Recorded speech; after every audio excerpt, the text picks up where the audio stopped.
All right, There we go. welcome to Let's Talk Real Estate and Stuff. I'm Brandon Pedersen, aka the MHP Operator, and I am joined by John Whitfield of Investor Fusion Carrot and Carlos Zamora of Carrot. And we have the pleasure today of a guest speaker. We always like to bring you guys the best guests possible, and we're here with Daniel Kramer. He's got over 9 years of experience in the financial industry, about 6 years specifically in real estate. He has raised over $25 million of investor capital to be placed in some of the best niche real estate deals. And we have him here today to talk to us about his journey and the benefits of investing in real estate. Thanks, Dan. Thanks for showing up, man. Appreciate you today. I'm excited to be here. Thanks for having me. So John, Carlos, I know I didn't give you much heads up of having Dan on, and I just wanted to kind of touch base today and kind of go through like everybody today talks about other people's money. Everybody talks about the need to invest in real estate and talking about how those two things kind of intersect together. Absolutely. Let me ask, how did you guys get connected? Dan, awesome to have you on the show, man. Excited to hear more about you. I could make some assumptions, but how did you guys two get connected initially? I'm excited about the assumptions, but I'll just tell you what I remember, and then Brandon can fill it in. But I think it was Chris Root event in 2021, probably like September. I actually had a buddy up here that's a client and a friend of mine, and he messaged me and he's like, "Hey, you should look into this Chris Root guy. He knows about mobile home parks." And I'm like, "Cool. I want to know more about mobile home parks too." So went down there and yeah, paid the fee, paid the entrance fee, and got down there, and Brandon was there, and yeah, we kind of hit it off. I think we were pretty new to mobile home parks. Brandon had more experience in real estate than I did at the time, and I just knew, you know, I was pretty new to real estate, flipping single family houses and buying a few to hold, and mostly to do it to get some of my clients, which I have a financial practice. I help people in personal finances. We're always talking about passive income and how to build wealth like the wealthy. And I'm like, well, we got to learn this real estate game. So yeah, that was my intro. And then I think we just stayed in touch. He became a financial client. I helped him with some life insurance and some other stuff. And then he pitched out a mobile home park last year.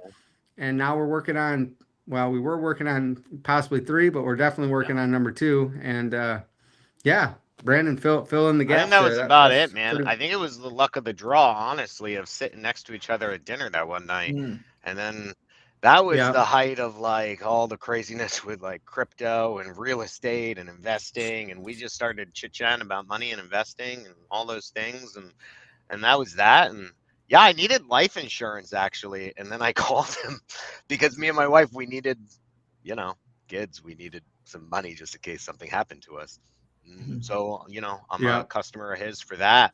And then we just started talking more about what we were doing after the Chris Root event. But yeah, the Chris Root event in Destin, Florida is where we congregated. When you Learned connect about the mobile home dots parks. backwards, the masterminds or just meeting people in person always is pretty cool and powerful. You kind of don't know Yep. what exactly is gonna stem from that when you guys were sitting down at dinner there a few years ago. Yeah, that's actually very Mm, true. Very true. Mm-hmm. So you yeah. you you do personal, like, so you've done your own flips, so it's not just a case of connecting money. You have done active real estate deals. Oh, yeah. No, active, and I continue to. We got four flips going right now, and I think we did like 25 flips last year, Good. and then That's a yeah, lot, dude. good, bad, That's or two, ugly. two a month. A lot of Yeah, guys wish they could do that. Mhm. yeah. At one point, I had like five going during the month, and then I actually scaled it up, trimmed it back, and now I'm yeah, I my long-term play is to get rid of most of my single family holds and pour everything into long-term mobile home parks. But I like the so I have like three ways clients can invest with me.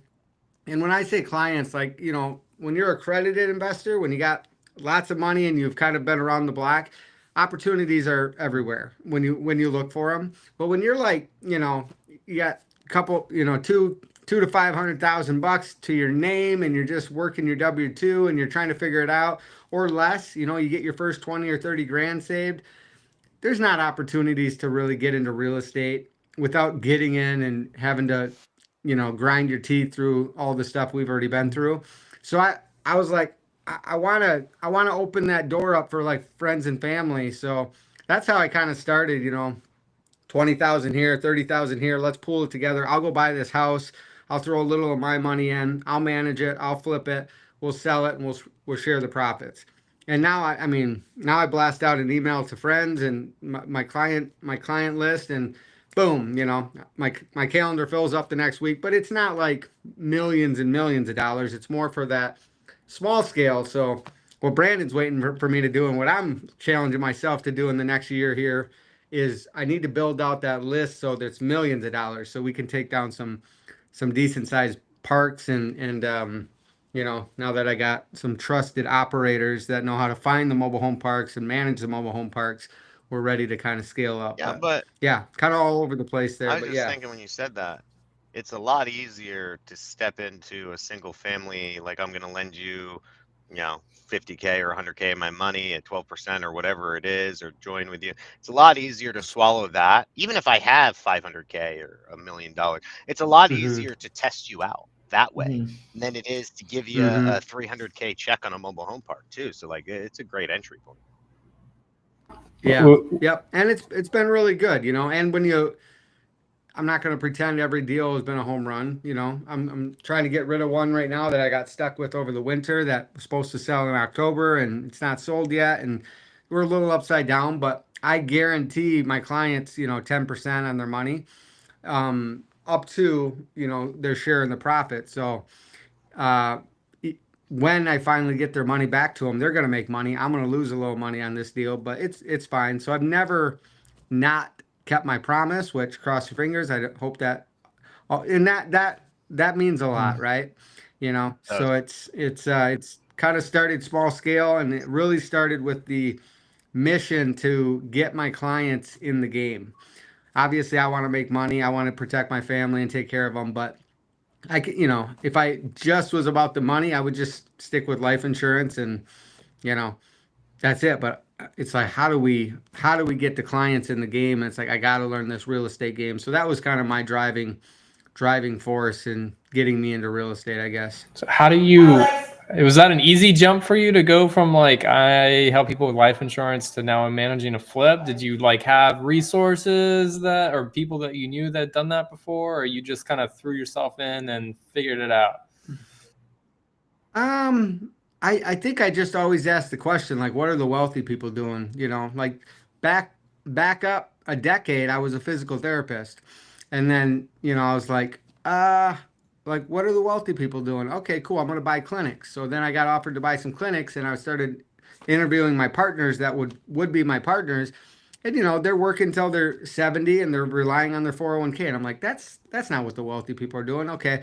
So I turned that opportunity down, but I kept working as a PT, and then I started building up this finance practice, really got into finances just to try to learn the game. I never intended to leave PT, but I'm like, I got to learn something about money, because we're not, as many people relate to, we're not taught that in school, right? We're not taught how to Sadly. grow Yeah. money, really, at all. And even through grad school, I got a doctorate in physical therapy. You're not really taught about money. It's like, so that led me to build up a financial practice. I was actually a Dave Ramsey endorsed local provider.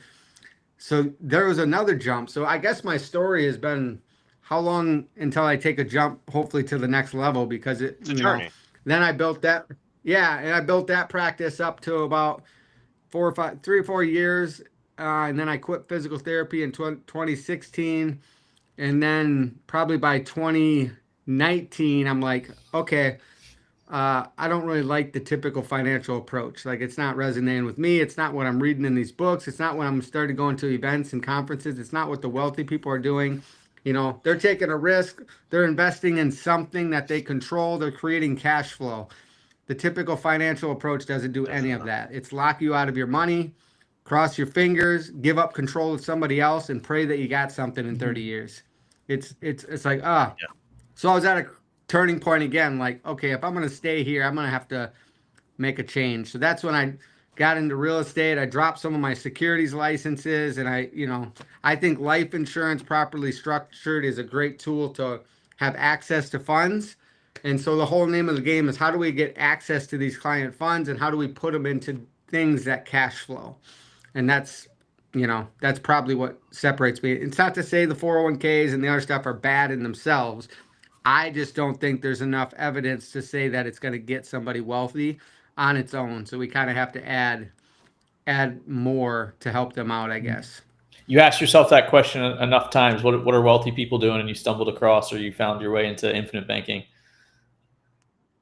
Yeah. I mean, infinite banking is just a tool, right? It's not to say sell all your real estate and buy all life insurance. No, like it's just another tool to have access to money. That's while what you're wealthy growing your people wealth. do, right? Like the Rockefeller. I don't know. That's my first thoughts. The Rockefellers. Isn't that what they do? I mean, I thought I saw a video on that. Isn't that something that they do? They give everyone these policies and you cash into them or something? Well, essentially what I like most about the Rockefeller story is wealth preservation, right? And what they do is every family member, they put a policy on them, and then the beneficiary of those policies is the family trust, the family bank, right? And then because they got the system built out, there's millions of dollars of cash inside their policies. So if the kids have an idea, a business, a venture, they can borrow from the family money to be paid back with interest. And then when they kick the bucket, The policy kicks the in. death benefit comes in and continues to grow the family bank. So it's a wealth preservation technique that you and I and everybody can do right now. Like I got policies on all my Yeah, kids. Dan, you and I are gonna have to connect on that. That's something, John. I'm telling you, policies on That's kids. Pedersen. That has Pedersen family Yeah. legacy written all over Well, it. could you imagine losing one of your kids and like the last thing I want to do is work? Having a policy at least is something. And I'm not talking like a 10K one for a funeral, but like something sizable to get you through that. Like I couldn't even imagine that. That's smart though. And so like it all goes to the same spot though. Like everybody, it doesn't go to you, it goes to this like centralized bank is what you're saying, the centralized trust. Yeah, because a trust, essentially all a trust is it's another entity. So like if I died, it creates an estate problem, right? And everything would go to my wife, but then when she died, the estate is over and the government swoops in and says, hey, cool, I get to collect my estate tax. But if all the money is going into this trust, a trust is a living entity that lives on forever. And so all it does is it says, okay, Dan and Lee are gone, but now This is the new the beneficiary. trust, the new trustee is one of the kids, and so forth. And then I'm still building. I don't pretend to have this all figured out. But then over time, you build like a family contract. You build like a family set of rules, and you teach your kids about money, right? So when they get old enough to be the trustees and the managers of all the money, it's like this is how we grow our wealth. We buy mobile home parks, we build businesses, we buy life insurance, whatever it is, right? And they have a simple path, and then the money is always funneling back into that trust, and it's protected, and it's grows forever, and you're gonna probably get a screw up kid every once in a while, but you have rules for them to use the money, right? We don't create trust fund babies that get access with a big fat paycheck. Well, this is what I'm telling myself. You create rules that if they want to use the family money, they have to prove to do something smart with it. And then they have access to the family money. But if they want to go become drug addicts and screw, it's like, cool. How much money do you need to do no, this? that's not. That was gonna be my question. You Was it? Okay. Because I'm thinking, I'm like, we're talking Rockefellers and using all these examples and buying all these things. Right. I mean, yeah. if I'm making $100, let's say me and my wife, let's say a combined household income today, right? Like middle class is what 180 is supposedly that upper middle class. Do you need to be making 180, 100? Like, can you do it on 60, 70? Like, where is that sweet spot to be able to get these policies and start this for you and let's say you got 2 or 3 kids? Well, let me back up a second. So 5F Financial, I rebranded this past year with a partner, and don't let me segue too far off and forget to come back to your question, but I think this is important. So I went to a finance conference years ago, and the speaker was talking about the 4Fs: faith, family, fitness, and finances. That hit home with me. It's like he's like, hey, if you want to build money, money is just the tool to help you do the important things right. You need to figure out your priorities. For me, it's faith, family, fitness, and finances, meaning your faith is most important. You know, I believe there's an afterlife. I believe eternity is a really long time. We got to take care of faith. Family is if you ask anybody their why and why they do it, it's usually some sort of I want to go on trips with my family. I want to take care of my wife. I want to take care of my family. So family is important. Your fitness, your mental and physical health. Like, what's the point of having a bunch of money if you're going to croak at 66 of a heart attack, right? Right. So that stuck with me. And then the fourth F is finances. It's like that's just the tool to do what's actually important. And then I created 5F financial, and basically, if you do those four things with intention, it creates a fifth F called freedom. And that's what a lot of time people are after. It's like the freedom of choice, the freedom of time, the freedom of money, right? And so, anyway, why I brought that up is when I bring on a client, and most of my clients are normal people, 100,000, 200,000 household income. They're just trying to figure it out. I have a handful of really wealthy people, but it's not like I'm just out targeting the really wealthy because that's the only people that can do this. My average people are just, you know, we walk them through a financial process. We teach them, how to recover money that's getting away, how to save, how much to save, where to save it. And sometimes it takes a couple years to lay that foundation. It's okay to start with term insurance. I'm not one of that guys that says term is bad. I teach people to start with the right amount. So if you're into numbers, what is that right amount? If you're making 100 grand and you're 30 years old, well, if you got hit by the bus tomorrow, your wife is going to be out 30 years of income at least 100 grand. So you probably should have at least what's 100 times 100,000 times 30, 3 million bucks. That's a good starting point. How are we going to get you to a $3 million death benefit? Well, if you don't have a bunch of cash and cash flow, you might not be able to buy the whole life that's more expensive right now. So maybe you start with a cheap term policy, right? Now you got a good foundation in place, but over time, as you're getting access to your money, you're putting it in, you're increasing your cash flow. Cool. We can change that term insurance to more whole life insurance, over time to what you can afford, right? So anyway, there's a little bit of a foundation. I'm not just out here saying everybody should buy whole life. No, I mean, everybody can't buy whole life. You got to qualify with your finances. You got to qualify with your health. More And we expensive do the best we monthly. I can. mean, it's there's a huge difference in the monthly payment that you're paying into it. So it's not just something. Correct. Yeah. And ideally, you might have heard of like buy term, invest the difference. I think that's a good short-term strategy, meaning maybe you can only afford term insurance right now and you continue to save and invest and create cash flow. In the perfect world, your cash flow from your business and your assets is used to buy whole life. If you're paying for your whole life solely with your W-2 income, that's stressful because what if you lose your job? What if you get fired? What if, something happens and you're like, so I don't like to set people up to fail. Yeah. Like, it's okay to take a little time, build a strong foundation, have some principles behind it. And then over time, you throw 50K into a park with Brandon and I, and all of a sudden you're getting 3 to 5K a year. Okay, well that's 5K. Let's take 5K and put it into your life insurance and let the investment pay for your life insurance. Right. And then a few other principles, I use mutual whole life insurance companies only. They grow better. They do better with dividend returns, all that stuff.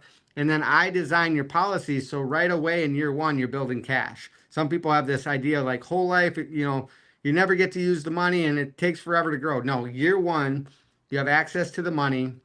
And then literally every year after that, most of the money goes right into cash. So you can make your payment and borrow it back out if you want to, right? So it's access to cash while you're building wealth. But the difference is that death benefit is going to be guaranteed to stay there forever. Yeah. Whereas term insurance, like 99% of those policies, they expire after the length of time. So you're paying for something, even though it's super cheap, but you're like 99% My sure first policy never to expires get to in a use couple it. of years. That I had a buddy who was selling insurance when 20 years old or whatever it was, and I had a kid, and he sold me on like a whatever policy, and I always wish I wish I would have done. I wish I would have done a whole life policy back then. I did a term and I paid into it for the, and I'm still still here. So, you know, Yeah, and most people do because the insurance companies know through their underwriting, they pretty much know when you're going to Yeah. die. It's kind of creepy. They know when you're going to die, and they kind of know like it's. I think it was like 98.6% of term policies never pay out. And I'm not saying don't get really, term. I'm just saying, wow. oh yeah, I mean, yeah, look at me. I you have signed up at literally 20. I'm now 40. My policy's expiring. I've just paid, I yeah don't know what I pay. I think I pay like $90 a month for it or whatever for the last 20 yeah years. yeah, and people would say yeah, but now you have all these assets and you don't need insurance. Wealthy people don't play by that game. They want the insurance and the assets. And if you can follow me for a second, picture this. Picture you're 60 and your term insurance is expiring. I've never met a 60-year-old that come into my office and said, "I'm really glad my $1 million of life insurance is expiring." I don't want that. They all want it. They don't know how to pay for it. They were never taught the process, right? Everybody would love to have that because here's why. Let's say you've done well and you got a few $1 million of assets, right? And you've been working with me and you have a few $1 million of death benefit. What does that allow you to do in retirement with your assets? Do you have to like hoard them and save them and make sure they don't run out of money? No, I can teach you how to spend and enjoy all of your assets through retirement, which is going to give you a lot more income and control and flexibility, knowing that the day you kick the bucket, the term or the death benefit's going to come in and replace all those assets, right? So you want the death benefit later on. The cool part is if you structure it properly while you're young and growing money, you have access to the cash to add more assets. So anytime you have that cash in there, you can borrow it out to invest. And if you're doing real estate with Brandon and I, Brandon, how many years until they probably get their money back? 5 to 7.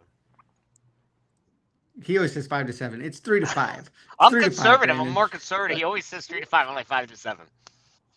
It's 3 to 5. I mean, we're 1 year into our first park, and Yeah. next year we're I'm probably thinking refinancing that thing. about it, but yeah.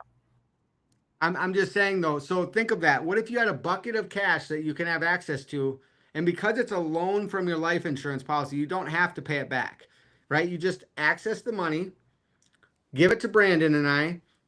It grows equity in this investment. 3 to 5 years later, we refi, give it back. You put it back in your policy. You literally got to use somebody else's money But to you're add still an asset collecting that's going to pay interest. you You're forever. still gaining more in your policy because it's still collecting interest even though you're using it. Because, and this is a distinction for those analytical folks, you're not borrowing your money out of your policy. Your money stays in its cash bucket and continues to grow uninterrupted. You're borrowing like a line of credit, the life insurance money, right? And they collateralize that with the death benefit, meaning if you got hit by the bus, they would just subtract that loan amount from your death benefit that they owe you. Okay. So that is Which- that infinite banking? Because that's the first time I've ever heard this term. So that's infinite banking is the ability on a whole life insurance to take money out of it and it just subtracts from the death benefit. Mhm. Okay. Interesting. And if it's structured properly, the death benefit is He increasing. has a So really it's not cool like, software. So if you're interested, you should Yeah. set up a call. He's got this really cool software. He laid it out for me and he kind of showed me, he put it on the screen. We did a Zoom and he put it on the screen and he showed me. That's what made me understand it. I understood the concept. I didn't understand the financial aspect of like how the lending and the taking out of the money and how it grew. And he had this pretty cool software that showed it to you. Huh. Yeah, I mean, I'll just plug in your numbers and you'll get pretty exact numbers and you'll be able to like, yeah, this makes sense. But back to you, Brandon. I think I put some term on you as well. The difference in the term he had and the term I put on him is any time within the term I put on him, we can change it to the whole life without any underwriting. And why is that important? Well, what if you get cancer? What if you get something along the way in your Get older. term that get older, the cost and everything, it'll disqualify you from ever getting more coverage. But because of the term we put on, you are guaranteed to be able to use and change that anytime with no underwriting. So that's important. Some people go, well, I'll just wait till I'm really wealthy and then buy the whole life because that sounds better. Yeah, but what if life happens and you can't get insurance later, right? So I'm a big proponent of getting Getting the it locked coverage in. you need right now, get it locked up, and then over time, as your cash flow allows, change it over to the whole life stuff. So back when, So- before my software got bought, we, I can't remember how long ago, it was maybe like 6 years ago, we had some people that wanted to kind of invest, and they took money out of their 401k, gave it to us, and then we gave it back to them with interest.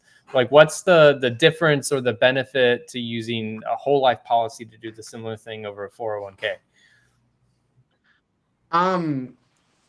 Good for them. Good for them. Let me start with that. Good for them. Money in your 401k. If your employer is going to give you free money match, great. Invest in your 401k. Get the free money match. But here's the problem with the 401k. You put it in there. You cross your fingers. You don't really know the fees. You don't really know the management. You don't really know if it's going to go up. And if you use it, you get penalized. And these guys didn't know they're getting penalized, but wait till I show you this. Borrowing from your 401k, the government literally gets to double tax you, right? So, okay, let's say they got 100 grand, they borrowed it out, they gave it to you guys, and they're going, and I say good on them because at least they're using the money to something that gives them some purpose, and and they get to invest with you guys and they get to learn more about it. But let's say you grow it and now you give them 120,000 back or whatever, right? And then they're like, great, I got this loan in my 401k. I'm going to pay that back. But they're going to get taxed, on your gains.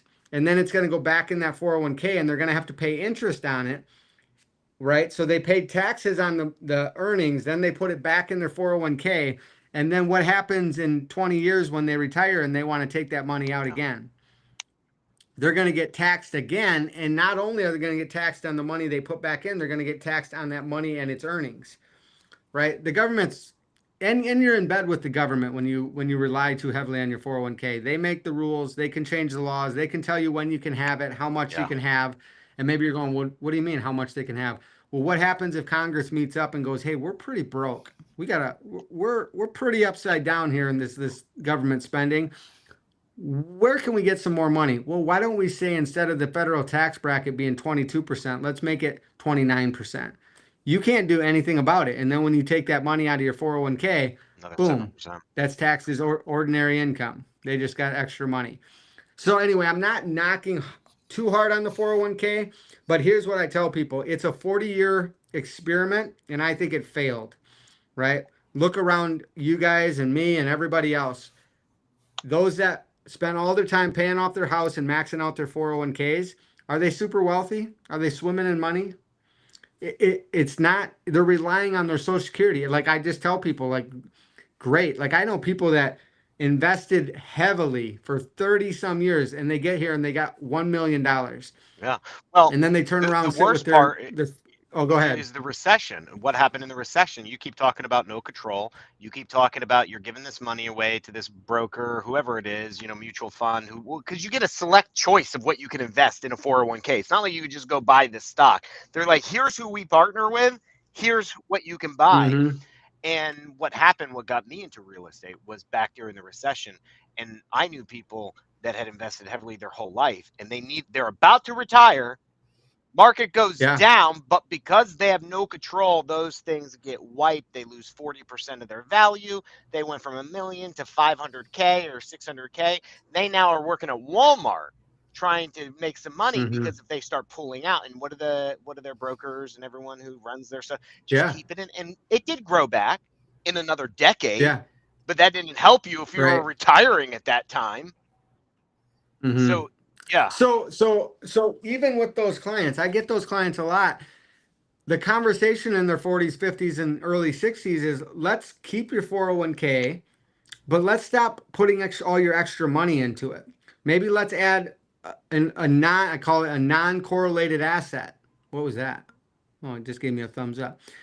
Let's do a non-correlated asset, right? And so maybe we add whole life, or maybe we add real estate, or we add something that's not solely tied to the market, just to give them a little true diversification, right? They're brokers like, oh, we're diversified. You got stocks, bonds, international, all that.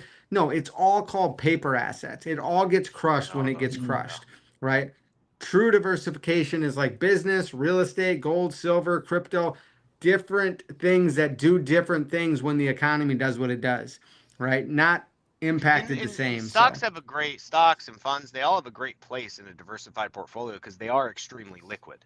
It's a very liquid asset yeah, of putting it there. But the problem of where I'm with Dan, like where I agree, is like it's the sole thing that people rely on, which is why I dug what Dan was doing when we met, because it's like it's tough to get into a mobile home park on your own, but it is easy to get yeah, into a flip with somebody and invest 50K, 20K.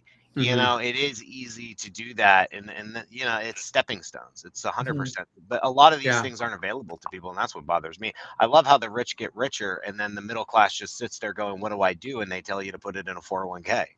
Mhm. Yeah, yeah. Write it out and hope it comes back. But back to your question, John, you kind of said, should he have done whole life or 401k? Once again, kudos to him. He took action. He borrowed the money. He got it out of the markets. He diversified into your stuff. Is it the most effective way? No. I borrowed out of my 401k. I borrowed 20 grand out 2 years ago and bought some crypto. And then I wrote it all the way down and I'm still waiting Yeah, for me that to too, come back. buddy. I'm there with you. But but but I didn't even know this 2 years ago. I've been in the industry 9 years and I didn't really know it. And I was telling my buddy, I'm like, oh, when that crypto comes back, I probably should pay back that 401k loan. He's like, pay it back with double taxes. And I'm like, what are you talking about? And they showed me, I'm like, oh, dang. So it's not the most efficient for tax purposes. But let's say he had 100 grand in his cash value in life insurance, right? Here's the difference, right? Borrows the 100 grand out. He's actually borrowing the company's money. His 100 grand continues to grow on a contractual guaranteed tax-free basis. That's pretty important.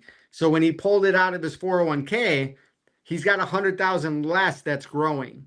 So we have this whole thing that nobody ever talks about called lost opportunity cost, right? What is it costing him? Not just in interest, but the fact that his money's still not growing And they anymore, charge you. right? Yep. And then when you borrow it and give it to you guys, you do your thing, you grow it, you give it back to him. He pays back that loan, but his 100 grand kept growing. So he's got all the earnings from the whole life contract that was continuing to grow. And there was no penalty or anything, on borrowing that money out. So I think it's a superior place, but I'm not going to knock him for trying to get in the game with his 401k. Like, kudos to him. He probably learned something and he diversified his It seems money. like All the right. pitch, Dan, from I was going to ask really quick, or just comment really. It seems like the pitch from real estate investors raising money. I'd say 60-70% of the posts I see or them doing social is like, hey, do you have money sitting in a 401k or another retirement account? So, I mean, Mhm. I think it's just so much culturally conditioned. Those same people that have retirement accounts that are getting pitched by real estate investors should be getting pitched by people that can do, You can put insurance it in a products as well. self-directed too. The problem is, and I'll let Dan speak to that. Yeah. He's better at it than me. But that's what most people, because if you're getting matched, you can't move your money from a match for it while you're employed. But a Mhm. lot of people, when they switch jobs, they have a choice of what to do with that previous employer's 401k, and they can roll it into a self-directed and then go and buy real estate with Dan Mhm. or something, or with me, and then we could do that. That sidesteps that, but I would say, Dan, how many people actually know about that until you tell them?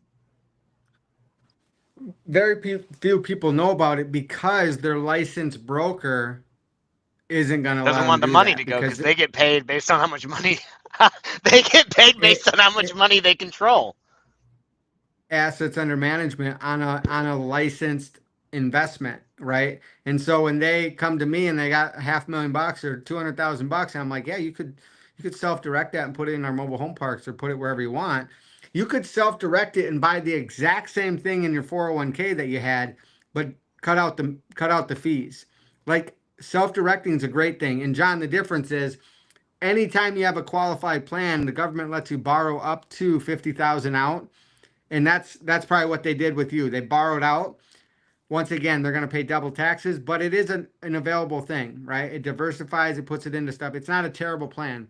What Brandon was talking about is self-directing. So it's a like to like plan. The 401k is a deferred plan that the government allows. Self-directed retirement accounts are the exact same thing in the tax code. It's just instead of saying, you can put it into stocks, bonds, mutual funds, and these approved target funds, this says you're the director of these funds. You could put it into anything with the exception of a few things. right? And now Brandon and my mobile home park are syndications. They're an approved investment from that self-directed fund. So now they can put it in there. It's not like they're pulling it out of the account to give it to us and then paying it back and having to pay taxes. No, it's Just actually like the it's just self-directed. buying a stock Yeah, pretty much. this. You just direct it to a real estate investment. Interesting. Yeah, yep. And the self-directed account itself is going to be the Yeah. owner of that investment. Right. So then when Brandon and I pay back our returns and our It goes preferred back to stuff, that it account. goes It doesn't go to your it pocket. Yeah. doesn't mingle. That's the biggest thing the government doesn't want is mingling of money they're going to get taxed on someday and money that you're going to spend and enjoy. And I was incorrect in thinking too. I learned today. I thought that with the infinite banking, I thought you were literally just taking a direct line of credit against your own policy. It's a big Yeah. distinction. Yeah. It's a big distinction because I mean, I'm 30 I'm 36 years old. I started my policies at like 31. That's kind of when I learned about this. When I'm in my 50s, we're going to be talking millions of dollars in these policies. And when you borrow, let's say Brandon's like, Brandon, I love this next mobile home park. I'm going to give you all the money. And I give him $2 million. Well, $2 million at 6%, that's a lot of money people are losing. And what I mean by that, when I borrow it from my life insurance policy, my money is still growing, It's like it grows uninterrupted twice compounding. almost. Yeah, it's crazy. It's exactly what it is. And here's another thing: the company I write with, after 10 years of owning these policies, Brandon, that same company you have, they credit the interest on your loan back to your policy. So it's truly a zero interest loan that you can use and keep growing your money. I So, like, mean, the moral of the it's a lot of story here money. is pretty much like it's the foundation of don't just have stocks, don't just have a 401k. Instead, take control of it with the life insurance, with the self-directed, and you could do a Hmm. self-directed IRA and self-directed 401k, right? But it's just the difference. But you could do both. um, and then from there, it's like, what do you do with that money? And so, like Carlos was referencing, like social media, and you see it all the time, right? Like OPM, other people's money. There's guys like me and Dan, right? And all the people we know that use your guys' CRMs and softwares. And it's like, these people need the money to go do the thing.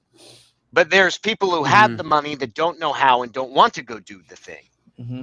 And it's like, how do you combine those two to like the meeting of the minds, the meeting of the ability, right?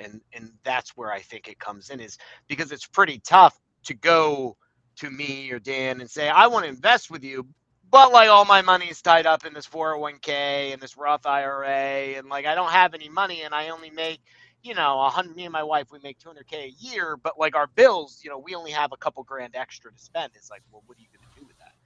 But if they took Hmm. all of those funds and had it in these things they could control, like a self-directed IRA, 401k, and insurance, it doesn't matter what their W-2s are, because now they're using those retirement funds instead. I think too many people, what I'm getting at is I think too many people are held back by what their W-2 income is, as that I can't do it, versus, wait, I have all this money that's just sitting there and I can't Hmm. control it.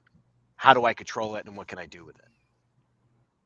Yeah, and that's the 5F financial is also teaching people the basics of how to control their cash flow from their W-2 income. Like it all goes together. Like nobody wakes up with just a bunch of money, right? They either at some point make an active decision to start saving and save wherever you can at the time in the bank, your 401k, building equity in your house, whatever it is. But when you meet with me, I'll lay all those out and give you options of how do we unlock some of that stuff, how do we increase your savings rate, how do we save it in a place you have access to, and then a couple years in, let's get you in the game, man. Is it 20,000 in a flip, is it 100,000 in a mobile home park? I don't care, but and the reason people don't, Brandon, in my opinion, is people, when you self-direct and put it into people's deals and you lose money, it gives a really bad rap. So I'm not saying like every syndication out there There's a is a lot. good deal. You're right.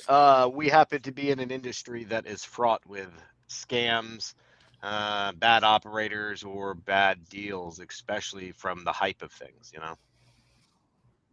Well, and even this last run up of apartment buildings, right? Like these people are Yeah, who was that? getting this financing. The whole deal is like banking on the 3 and 4% notes, and now the notes are 8, and all these deals are bad, and investors are losing money. So it's like, I'm not here to just say self-direct every single one of your 401ks and put it into the nearest syndication. No, you have to like build a relationship with the people that are Oh managing your yeah. money.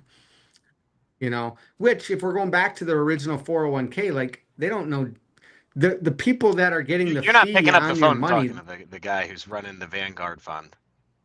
He's not talking to Right, you. right. And the Primerica dude that's getting the AUM fee, they don't know anything about investing, right? So I don't know. I digress, but I'm just saying, like, you got to keep learning. You got to get in the room. You got to ask questions.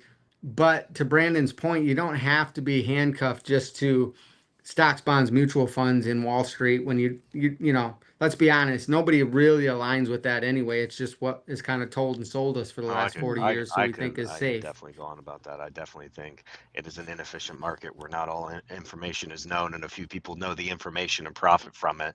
And it leaves a lot of Mhm. people. It's a zero-sum game. For every winner, there's a loser. But in real estate, two parties can win in a deal. You can buy a piece of real estate, own it, profit off of it, sell it to somebody else. They own it, profit off of it.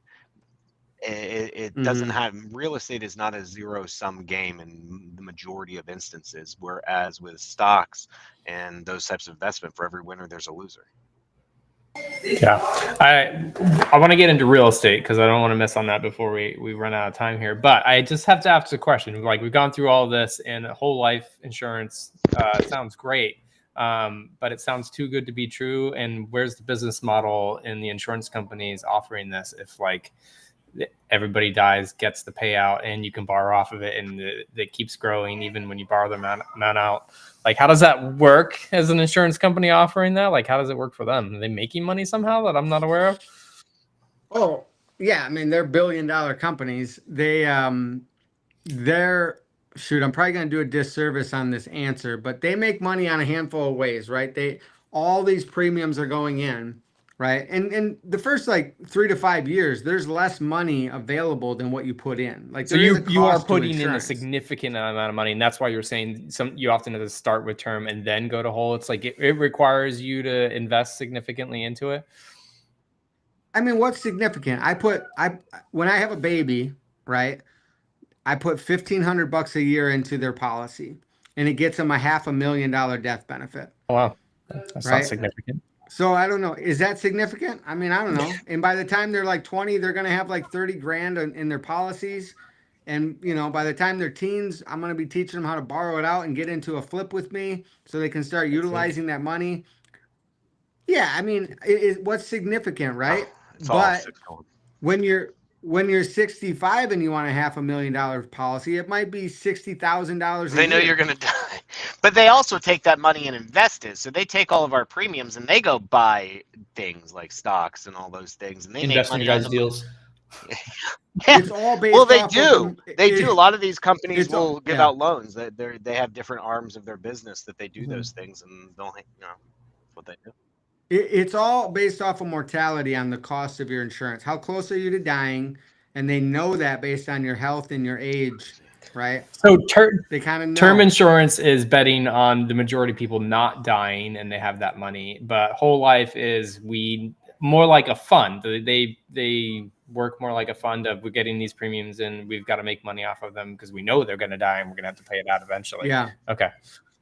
And they're like the best money managers out Okay. there, right? Whole life is like a 250-year-old system. They've been around a long time. 401k is like a 50-year-old system But like, with money managers on and I'm gonna Washington. mess this up, but it's usually what, double, triple, like for the same dollar amount. I mean, your term you may be paying 100, but if it was whole life, I'm paying 300 or something, right? It's double or triple the payment. I don't want to get too in the weeds, but it's more than what a term monthly payment would be for the same dollar amount.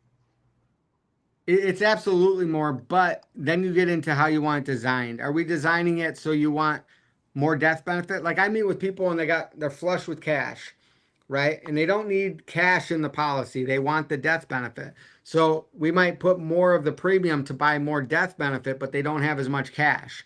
But you and I, we're investors and we want our cash and we're not going to die for 50 years and we don't care about the death Yeah. benefit, right? But we know we need it. So we're going to fund this thing and soup it up with high cash value. So like 7 out of 10 of our premium dollars go into cash right away. And by year 3, 10 out of 10 of our dollars go into cash. So it's pumping in cash right away. And it's more like you're moving money from this pocket to this pocket while adding the death benefit. But so you're going to get less death benefit, but more cash advantages is how I kind of design it for a lot of my entrepreneurs, right?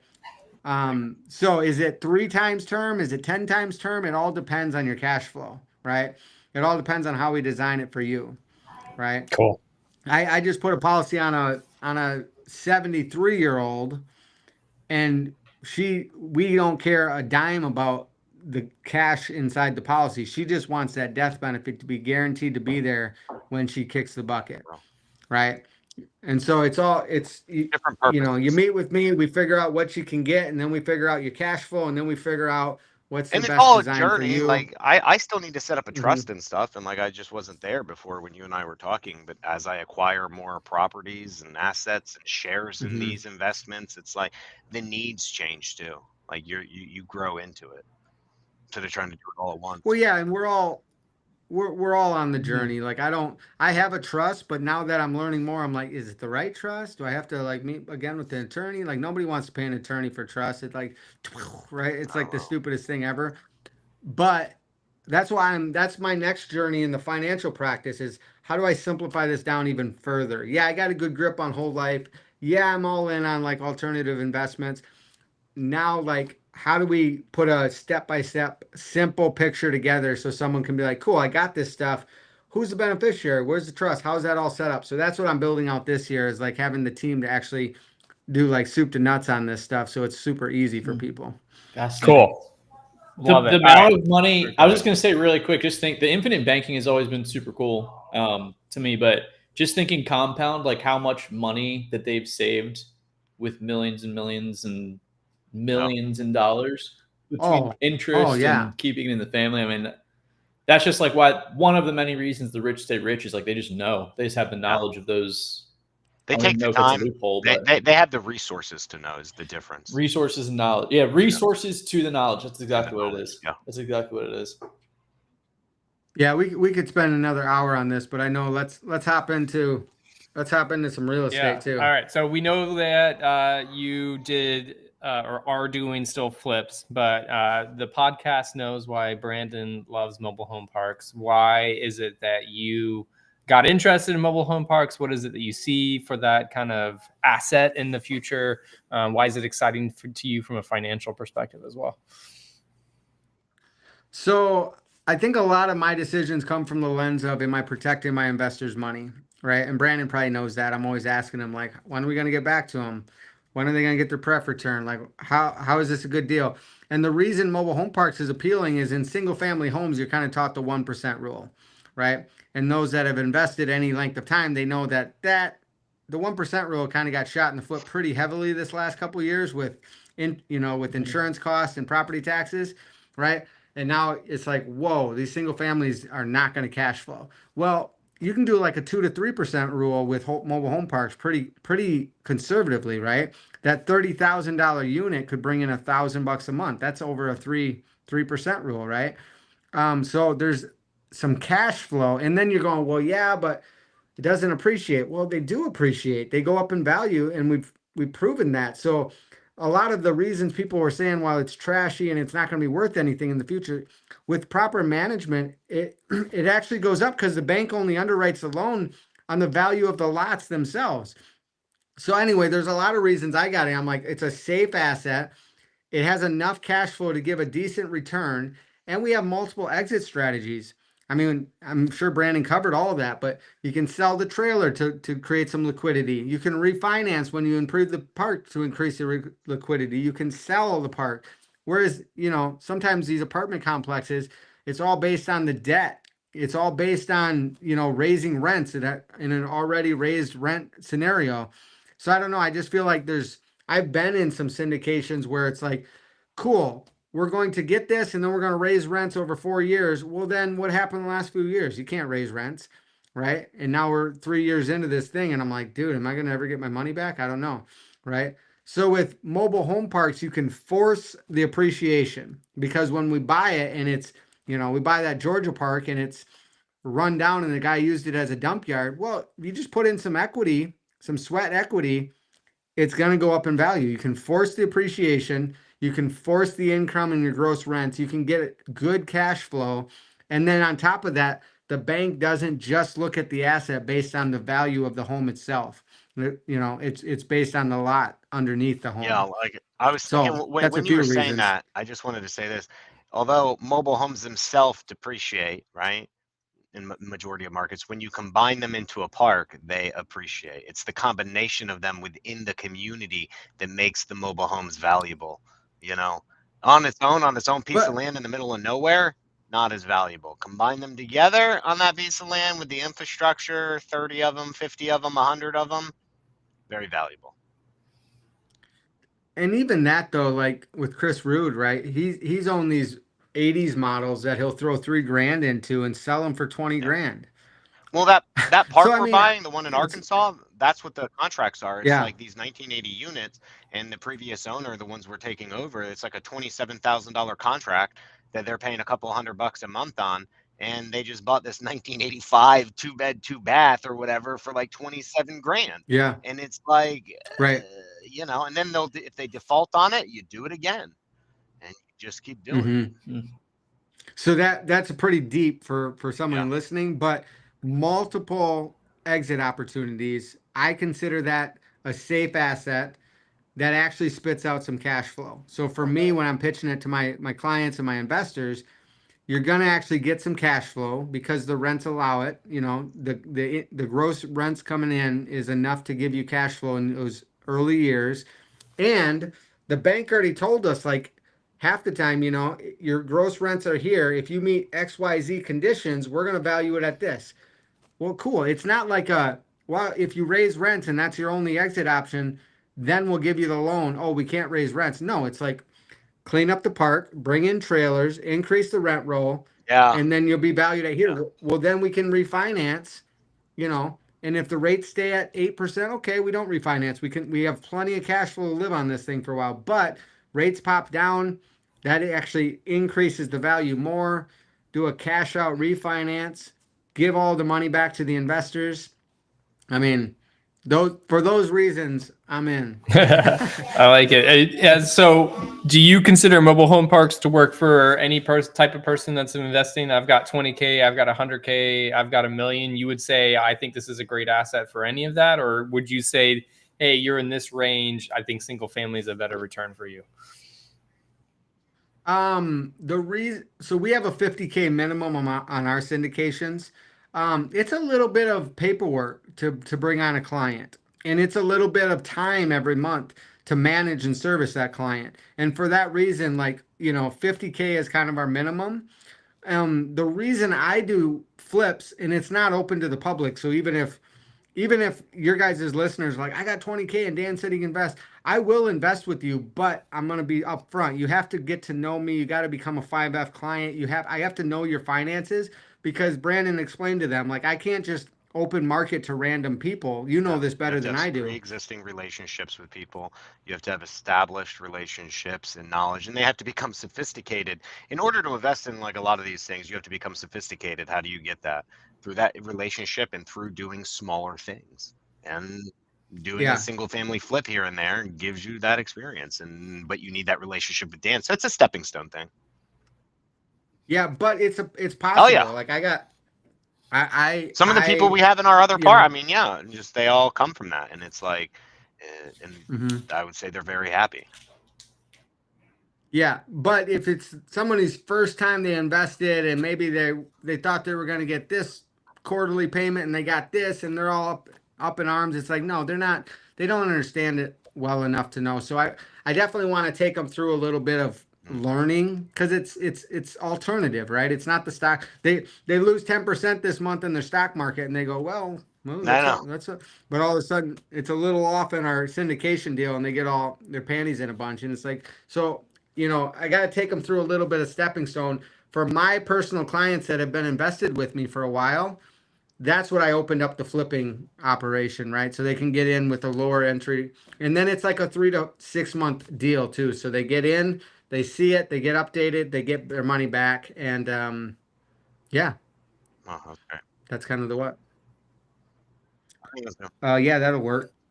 And you can just push them to my, if they want to follow me on Facebook, just Dan Kramer, they can Follow follow you on me. Dan Kramer. And What's then your Instagram? Is it Dan?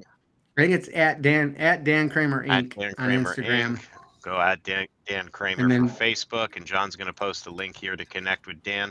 Listen, I just as we wrap up here, I just wanted to say something. It's like I am partners with Dan on mobile home parks. I've known him for years, but I'm also a client of his. So it's like, you know, I can highly recommend that. Obviously, I only recommend things I'm a part of. I think insurance is a big thing, especially from someone who's had multiple deaths in their own family.